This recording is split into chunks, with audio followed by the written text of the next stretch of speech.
নেতৃত্ব, আমাদের মহিলা সমিতির কেন্দ্রীয় কমিটির নেতৃত্ব, আমাদের প্রবীণ নেত্রী সোজা একদম হসপিটাল থেকে উঠে মঞ্চে এসেছেন, লড়াইয়ের মঞ্চে। কি গরম ছিল সারাদিন, সম্ভব ঘাম, খুব গরম। তারপরে যদিও বা একটু কমলো গরমটা, কনিনিকা দিয়ে আবার এসে গরমটা বাড়িয়ে দিল। এখন এবারে নদিয়া জেলার মহিলা সমিতির সমাবেশ, জেলা সম্মেলন সম্পর্কে প্রকাশ্য সমাবেশ। আমাদের গোটা রাজ্য জুড়েই মহিলা সমিতির সম্মেলন চলছে। একদম প্রাথমিক কমিটি থেকে একদম নিচের তলার কমিটি থেকে শুরু করে আঞ্চলিক কমিটি, জেলা কমিটি, এখন জেলা কমিটির সম্মেলনগুলো চলছে। এরপর আমাদের রাজ্যের সম্মেলন হবে। কি নিয়ে সম্মেলন হবে? গণতন্ত্র, সমানাধিকার, নারী মুক্তি। গণতন্ত্র না থাকলে কখনো সমানাধিকার অর্জন হয়? अगर बात करने का अधिकार नहीं रहेगा, अगर ना बोलने का अधिकार नहीं रहेगा, अगर कुछ मांगने का अधिकार नहीं रहेगा, अगर कहीं पर जाने का अधिकार नहीं रहेगा, तो কেমন করে সমান অধিকার হবে? হ্যাঁ, মহিলা সমিতি তো বলছে যে ছেলে মেয়ে সবার সমান অধিকার। ছেলের সঙ্গে মেয়ের সমান অধিকার বলছে না, শুধু বলছে সবার সমান অধিকার। সবার, রিক্সাওয়ালা থেকে শুরু করে একদম যার নিজের পৈতৃক সম্পত্তি আছে, 4 তলা বিল্ডিং, তার অবধি নারী মুক্তি। মানুষ হিসাবে বেঁচে থাকার জন্য। তাহলে ভয় করার প্রয়োজন আছে কাউকে? চাইছি তো একদম মাটির কটা জিনিস, বেশি কিছু চেয়েছি নাকি? বলেছি যে গণতন্ত্র চাই, ना बोलने का अधिकार चाहिए, हाँ बोलने का अधिकार चाहिए, जाने का अधिकार चाहिए। अगर हम सके, আমি যদি চাই যে আমি যাব না, তাহলে তার অধিকার চাই। আর কি চাই? ইচ্ছে হলে ধর্ম পালন করব, ইচ্ছে না হলে ধর্ম পালন করব না, তার অধিকার চাই। খাটবো, খাবো, যদি না খাটতে পারি তো বাড়ি এসে কেউ খেতে দিয়ে যাবে? কি গো, দিয়ে যাবে? কেউ দিয়ে যায় নাকি? দিয়ে যায়? পরপর 2-4 দিন চাল না থাকলে বাড়িতে এসে কেউ দরদ দিয়ে আদর করে দিয়ে যায় নাকি? 25 কিলো একটা চালের বস্তা যায় না, খা, খাটতে হবে না, দেয় না তো? তাহলে গতর যতদিন আছে ততদিন খাবো, খাটবো, আর খাটার দাম চাইছি। এর বেশি কিছু চাইছি নাকি? তাহলে তার জন্য সম্মেলন হচ্ছে, তার জন্য গোটা রাজ্যের, বুথের, গাঁয়ের, পাড়ার, শহরের মহিলাদেরকে ডেকে আমরা সম্মেলন করছি। কি না, আমাদের ইতিহাস বলছে যে আমরা আত্মরক্ষা সমিতি তৈরি করেছিলাম, নিজেকে রক্ষা করা মানুষ হিসাবে। সেখান থেকে বাড়তে বাড়তে বাড়তে বাড়তে আজ এত বড় একটা সংগঠন, সেখানে সব মায়েরা, মেয়েরা এসে নিজেদের কমিটি তৈরি করে, কি করে চলবো তার রাস্তা ঠিক করে। এখন মঞ্চে ছিলাম, রমাদি থেকে শুরু করে পিছনে ওই সুস্মিতা, ও পর্যন্ত এসে বললো যে জানো, যখন চেন ফ্ল্যাগ লাগাচ্ছিলাম তখন 10টা সব এড়ে এসেছিল। এড়ে বোঝেন তো? বোঝেন তো? এড়ে বোঝেন তো? তো বললো যে 10টা এড়ে এসছিল, বিজেপির এড়ে এসছিল। এসে বলেছে যে চেন ফ্ল্যাগ, ঝান্ডা এইসব টাঙানো ফাঙানো নিয়ে তাদের আপত্তি জানিয়ে গেছে। আমরা পরিষ্কার কথা বলছি, এটা মমতার সংগঠন নয়, এটা মহিলা সমিতির সংগঠন। পেটিয়ে বৃন্দাবন দেখাবে, বেশি বার বেরো না, বেরো না বেশি বার। ও তৃণমূল আছে বলে তোমাদের মোহন ভাগবতের দাদাগিরি চলছে পশ্চিমবঙ্গে। ও তৃণমূল যদি না থাকতো, আর যদি বামপন্থীরা থাকতো বিধানসভার ভেতরে, তাহলে ধুতির টুলে দৌড় করাতো। এই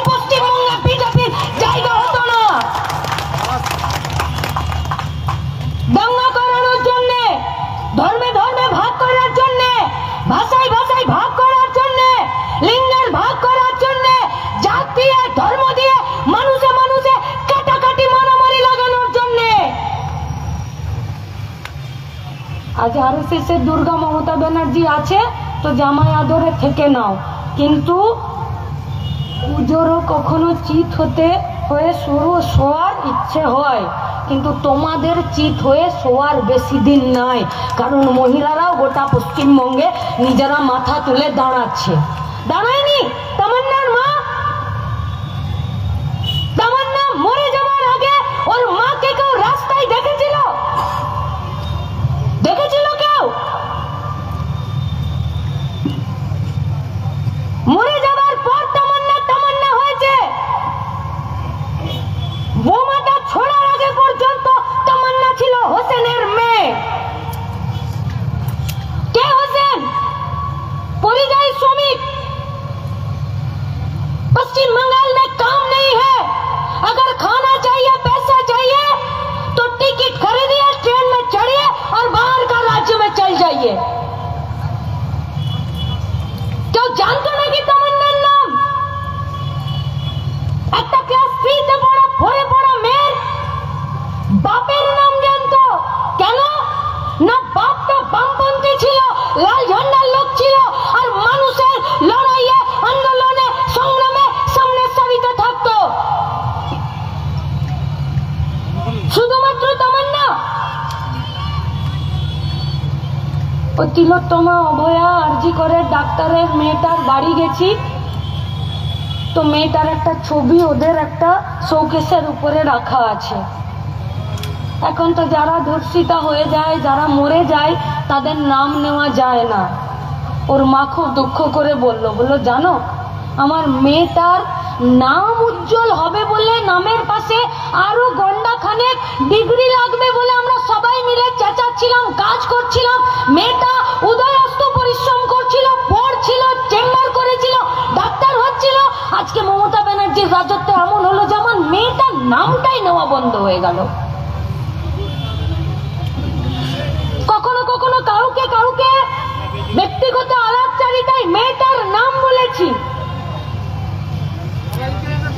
যে ওর মায়ের সাথে কথা বললাম, ওর বাবার সাথে কথা বললাম, ভুরু কুচকে সে আমার দিকে তাকিয়ে আছে, বলছি তো কার নাম বলছিস? বুকটা চিনচিন করে উঠছে যে মেয়েটার জন্য এত বড় লড়াই, সেই মেয়েটার নামটা হারিয়ে গেল।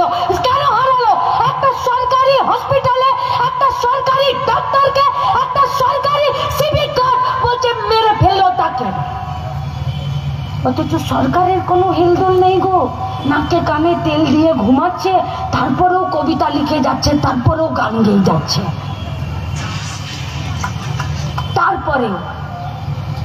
তারপরেও নির্লজ্জ বেহায়াগুলো রাস্তায় বুক পাঠিয়ে নেমে যাচ্ছে। যখন শুরু হলো তখন সভানেত্রী বলছিলেন যে ফুলিয়া তাঁত শিল্পের জায়গা। শিল্প নিজে নিজে কোনোদিন হয় না যদি শিল্পের পিছনে শিল্পীরা না থাকে। গতরে খেটে যদি তাঁত না বনে তো সেই তাঁত কখনো শিল্প হয় না, আর সেই শিল্প কখনো বিশ্বের দরবারে নাম করতে পারে না। ওর পিছনে গায়ে গতরে খাটালি আছে, মানে মানুষের শ্রম আছে, গতর আছে, আর ওইটাকে আমরা স্যালুট জানাচ্ছি, ওইটাকে। কিন্তু তার জন্য কে কথা বলছে? কেউ নেই। তাই তো মহিলা সমিতি গণতন্ত্রের কথা বলছে, চিৎকার করছে, डेमोक्रेसी के लिए, जमहूरियत के लिए, जनवाद के लिए। क्यों? क्योंकि यहाँ पर वोट पर खड़ा होना जुर्म है, दोष হলো दोष। ভোটে দাঁড়ানো যাবে না, ঝান্ডা লাগানো যাবে না, চেন ফ্ল্যাগ লাগানো যাবে না। পুলিশের কাছে একটা অভিযোগ লিখতে গেলে পুলিশের পারমিশন লাগবে, তারপরেও সেই অভিযোগ লেখার পরে কাকে অভিযুক্ত করবে কেউ জানে না। ভুলে গেলেন নাকি হাসতালির কাণ্ড? মেয়েটাকে মাদুরে করে চাপিয়ে দিয়ে, জ্যান্ত ছিল না মরা ছিল, শ্মশানে গিয়ে পুড়িয়ে মেরে দিয়েছিল পঞ্চায়েতের প্রধানের ছেলে আর তার বন্ধু বান্ধবরা। যখন তাকে ধরেছিল তার বাপ বলেছিল না যে দরকার লাগলে 1 কোটি টাকা খরচা করব, তবু রেপিস বেটাকে বাড়ি আনবো? বলেনি? কিসে খরচা করবে? কিসে করবে খরচা? উকিলের পিছনে, পুলিশের পিছনে, নাকি গোটা অপরাধটাকে চাপা দেবার জন্য? তাহলে সেদিনকে হাসখালিতে তৃণমূলের পঞ্চায়েতের প্রধান যে কথাটা বলেছিল যে 1 কোটি টাকা খরচা করব তবু কুলাঙ্গার বেটাকে গায়ে নিয়ে আসবো, তাহলে আজকে এটা প্রমাণ হলো যে সরকার কুলাঙ্গার রেপিস্ট দর্শক মার্ডারারদের পিছনে পয়সা খরচা করে পয়সা খরচা, কিন্তু নিজের বাপের পয়সা খরচা করে না, আপনার আমার ট্যাক্সের পয়সা খরচা করে।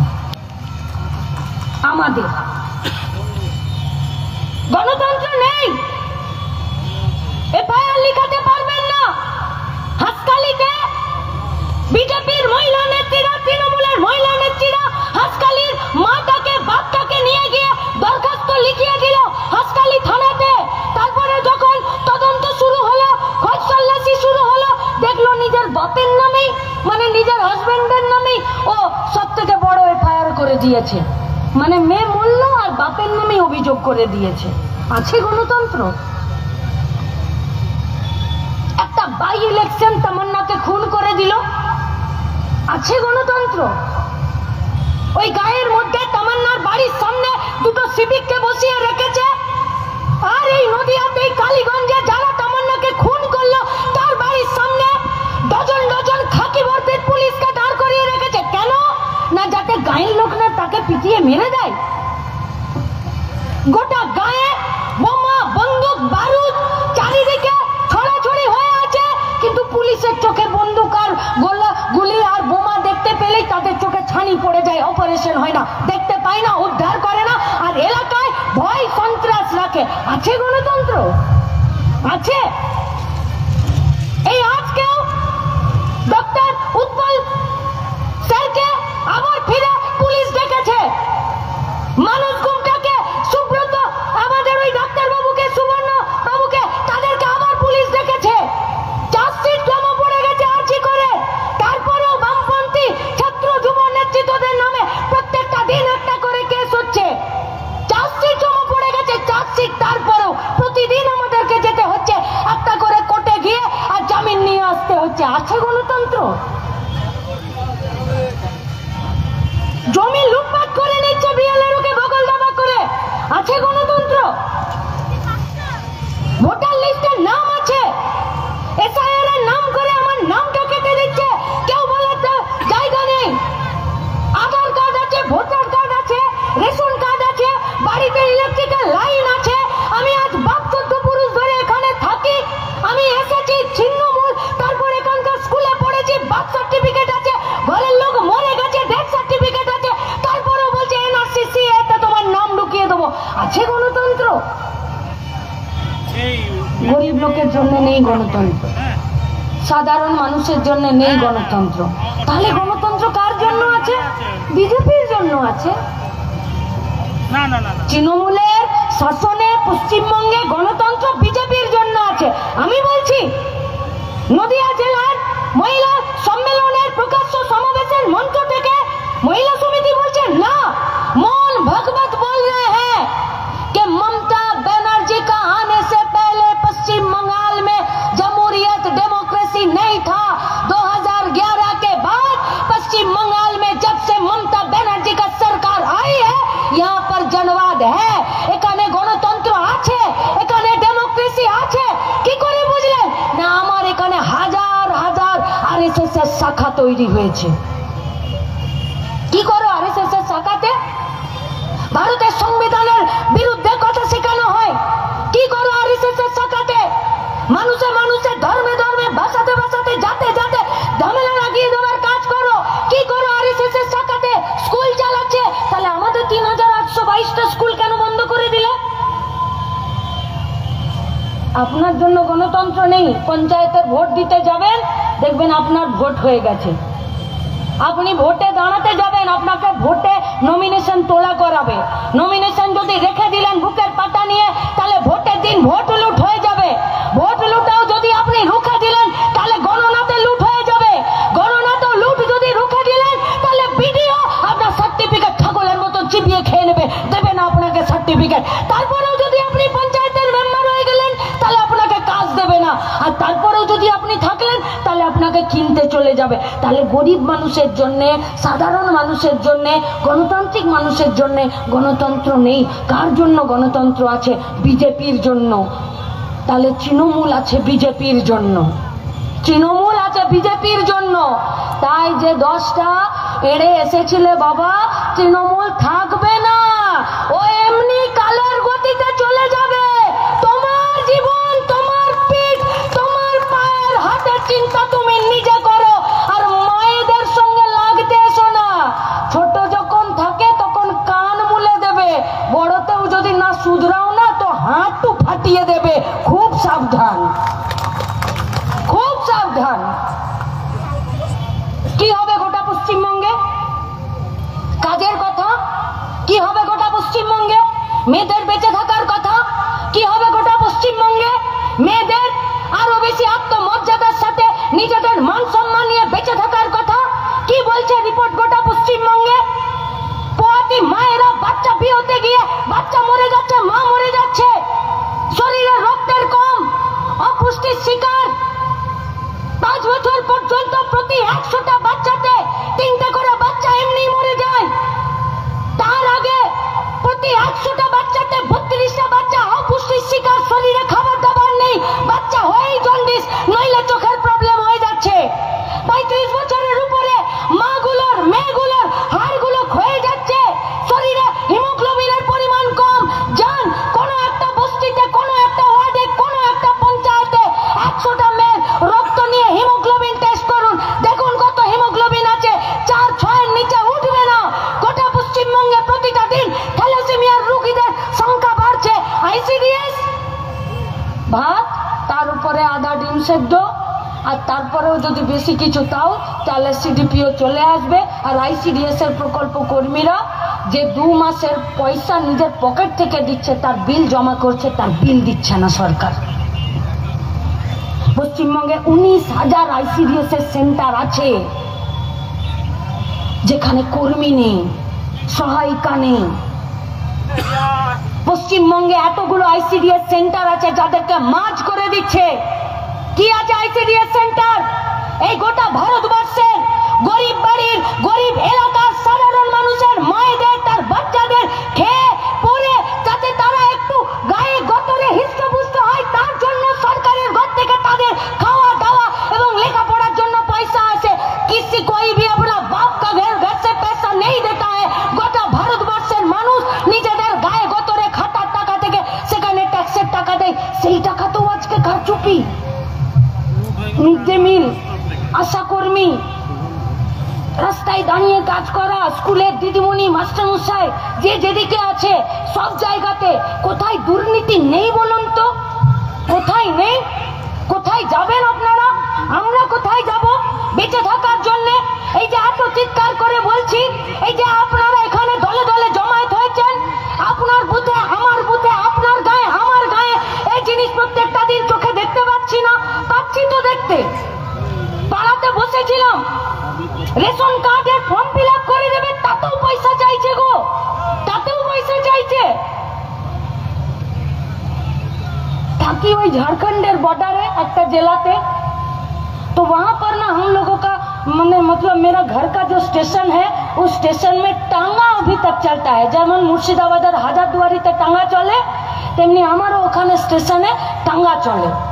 একদিন টাঙ্গাতে চেপেছি, মানে ঘোড়ার গাড়িতে, ঘোড়ার গাড়ি একটু এগোচ্ছে, তারপরে ঘোড়ার গাড়ি দাঁড়িয়ে গেল আর চলছে না।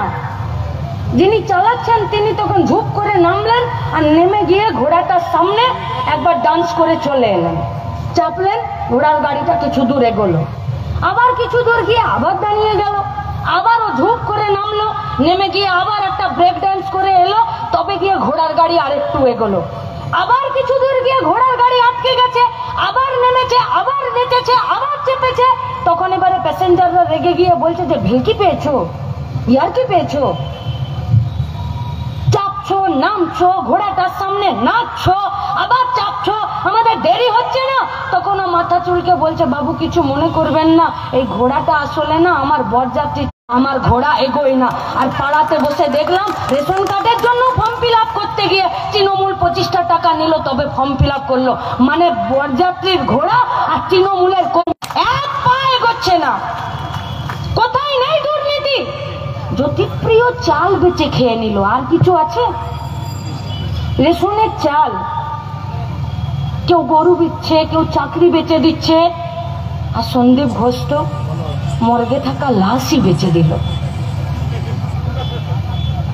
ওষুধ বেচে দিচ্ছে গো, হসপিটালে স্যালাইন দিয়ে ফাঁকা বোতলটা যেটা ফেলে দেয়, যে ছুঁচটা দিয়ে একটা ফুটো করে নিয়ে এখানে চ্যানেল করে দিয়ে যে ছুঁচটা ফেলে দেয়, একটা ঘা হয়েছে সেটা যেটা মেরামত করে নিয়ে যে ব্যান্ডেজটা তুলোটা হয় সেইটা ফেলে দেয়, সন্দীপ ঘোষ ওইটাও বেচে দিয়েছে। যেটা গার্বেজ সেন্টারে যায় সেইটাকেও বেচে দিয়েছে। কোন দুর্নীতির বিরুদ্ধে কথা বলবেন না? কিসের উপরে যাবেন না? চারিদিকটা দেখুন দুর্নীতি।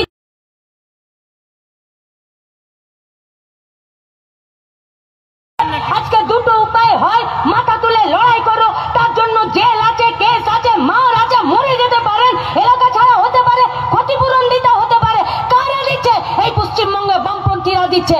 আর তাছাড়া এই দুর্নীতির সঙ্গে আপনাকে নাম লিখিয়ে নিতে হবে, লিখিয়ে নিতে হবে।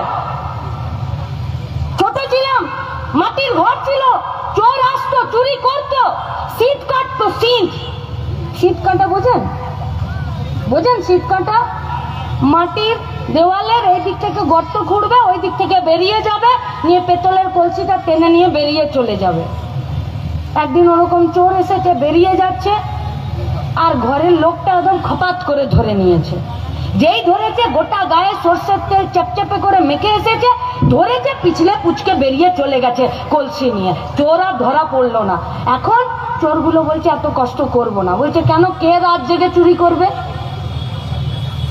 কে ঘরে মাটির দরজা দেওয়াল ভাঙবে?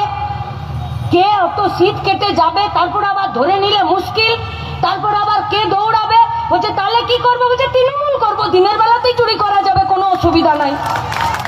দরকার হলে পুলিশ মাথায় ছাতা ধরবে, কিছু বাদ দেব না। যন্ত্রণার কথা, পেটে ভাতের কথা, পলিসির কথা, নীতির কথা, বেঁচে থাকার কথা, মান সম্মানের কথা, কোমরের জোরে, মেরুদণ্ডের জোরে মাথাটা সোজা করে গোটা পশ্চিমবঙ্গকে সামনের দিকে এগিয়ে নিয়ে যাওয়ার কথা।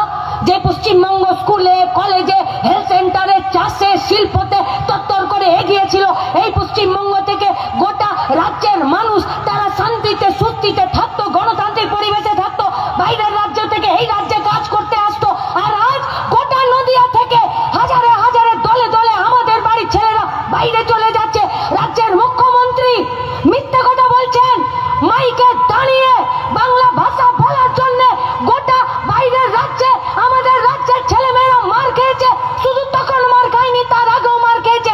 আর এই রাজ্যের মুখ্যমন্ত্রী মিথ্যা ভাষণ দিলেন। কি বললেন? বললেন যে আমাদের রাজ্যের পরিযায়ী শ্রমিকদেরকে নাকি বাইরের রাজ্যের লোকেরা জামাই আদর করে নিয়ে যায়। আমি মিথ্যে বলছি না তো? মিথ্যে বলছি না তো? কি হলো? টিভিতে ভাষণ দিল তো রাজ্যের মুখ্যমন্ত্রী, যে আমাদের রাজ্যের ছেলেমেয়েরা বাইরের রাজ্যে যারা কাজ করতে যায় তাদেরকে নাকি বাইরের রাজ্যে যারা ওদেরকে কাজের জন্য নিয়ে যায় তারা জামাই আদর করে নিয়ে যায়। আষাঢ় মাসেই সবে গেল তো নাকি? এটা ভাদ্র চলছে তো, এটা ভাদ্র তো, আষাঢ়েই তো জামাই ষষ্ঠী হলো। কেমন করে জামাই ষষ্ঠী হলো? ইলিশ মাছ, নিদেন পক্ষে চিকেন, কাপড় জামা, অন্তত পক্ষে একটু ভালো করে বসিয়ে দুটো প্রাণের কথা বলা। পশ্চিমবঙ্গে জামাই আদর মানে তো তার একটা আলাদা ঐতিহ্য, গর্ব এবং একটি সামাজিক সম্পর্কের সুখ আছে। তাহলে রাজ্যের মুখ্যমন্ত্রীকে হিড় হিড় করে টেনে নিয়ে গিয়ে হাওড়া স্টেশনে একদিন ভোরবেলা থেকে বসিয়ে রাখতে হবে তো? হবে না? একদিন দেখাতে হবে তো যে আমাদের বাড়ির ছেলে মেয়েগুলো হাওড়া স্টেশনে একটা জেনারেলের টিকিট কেটে কি করে গোটা হাওড়া স্টেশনে গরু, ছাগল, ভেড়ার মতন বাইরের পরিযায়ী শ্রমিক হয়ে কাজ করতে যাওয়ার সময় গোটা হাওড়া স্টেশনে লম্বা লাইন করে দাঁড়িয়ে থাকে। আর আরপিএফ একটা মোটা দড়ি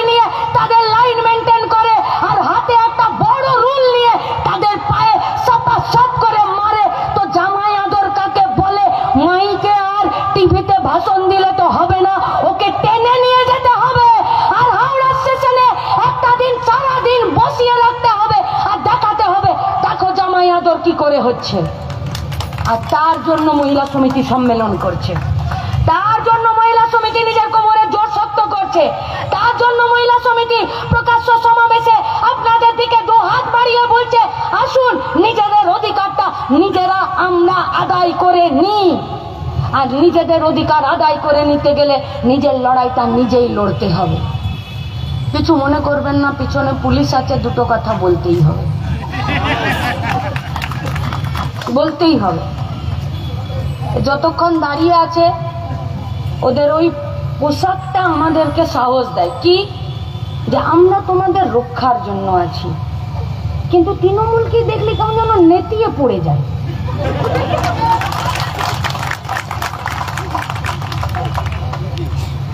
একদম নেতিয়ে পড়ে যায়। তখন মনেই হয় না যে একটু আগে এদেরকে হুম্বি তুম্বি করতে দেখলাম। কিছু মনে করবেন না, সবাই এক গোত্রের নয়, কারো কারো জাত ভালো আছে। কিন্তু কেউ কেউ আছে যারা তৃণমূলকে দেখলেই যেন কেমন একটু হয়ে যায় নরম সরম। আবার কেউ কেউ আছে যারা এরকম করে কালীগঞ্জে দাঁড়িয়ে বলে এর বেশি আমরা করতে পারবো না। কি কি করতে পারবেন না? না আমরা বোমা গুলি বারুদ উদ্ধার করতে পারবো না। কেন? আরে ওইগুলো তো আমরাই আনানোর জন্য ব্যবস্থা করে দিচ্ছি। পুলিশ যদি চারিদিকে ঠিকঠাক করে দাঁড়িয়ে থাকে তাহলে কালীগঞ্জের মোলান্দি গ্রামে বোমা বারুদ গুলি পিস্তল মজুদ হতে পারে? কি মনে করেন আপনারা? হতে পারে কোনোদিন? তাহলে পুলিশ নিজের কাজ করছে না। গোবরের পোকা দেখেছেন? গোবরের পোকা, হ্যাঁ গোবরের পোকা একদিন মৌমাছি গোবরের পোকাকে বলেছে যে দিনরাত তো গোবরেই থাকিস, চল তোকে আজকে একবার মধু চাটাবো। বলছে আচ্ছা তাই দিবি চ। এই লাইটটা খুব লাগছে গো। দিয়ে বলছে যে ঠিক আছে তাহলে কালকে এই সময় আসবি, তোকে মধু দেব। দিয়ে এসে মৌমাছি ওকে মধু দিয়েছে, গোবরে পোকা মধু খেয়েছে। মধু খাওয়ার পর বলছে বল কেমন লাগলো? বলছে কই কিছু তো বুঝতে পারলাম না। কি রে বুঝতে পারলি না? বলছে না। বললো নে আরেকটু নে। মুখে দিয়েছে, দেওয়ার পর বলছে যে দেখ এবার বুঝতে পারলি কেমন লাগছে? বলছে এ তো কিছুই আলাদা কিছু বুঝতে পারছি না। বলছে কই মুখটা খোল দেখি কেমন আছে। মুখ খুলেছে তো দেখছে গোটা মুখে এক লাদা গোবর। বলছে যা আগে কুলকুচু করে আয়, যা মুখ ধুয়ে আয়। গেছে, মুখের থেকে গোবর ফেলেছে, কুলকুচি করেছে, এসেছে, বলছে নে এবার 2 ফোঁটা মধু। যেই দিয়েছে সেই গোবরে পোকা বলছে যে তো দারুণ রে টেস্ট। বলছে দিন রাত গোবরে ঢুকে থাকলে কি করে মধুর টেস্ট বুঝতে পারবি? গোটা পশ্চিমবঙ্গের প্রশাসনিক দপ্তরগুলোতে BLRO, ration, school, college, hospital, police, যত প্রশাসনিক লোকরা আছে তৃণমূলের দুর্নীতিতে মুখে দুর্নীতির টাকা ঢুকিয়ে রেখে গোবরের স্বাদে পরিপূর্ণ আছে। এদের মুখ থেকে দুর্নীতির টাকা বের করে দিয়ে তবে এরা বুঝবে বামপন্থীরাই পশ্চিমবঙ্গে কি চাইছে। বামপন্থীরাই পশ্চিমবঙ্গে গতরের দাম চাইছে। বামপন্থীরাই পশ্চিমবঙ্গে মেয়েদের মাথা উঁচু করে বেঁচে থাকার জন্য কাজ চাইছে। বামপন্থীরাই পশ্চিমবঙ্গে ছেলে মেয়ে করে আলাদা করে নয়, সবার পায়ের নিচের জমি শক্ত করতে চাইছে। আর সেটা অধিকারে লড়ে নিজের জন্য আদায় করে নিতে হয়। সেই অধিকার আদায়ের লড়াইয়ে আপনাদের সবাইকে সামিল হওয়ার আহ্বান জানিয়ে আমার কথা শেষ করছি। ইনকালাব জিন্দাবাদ।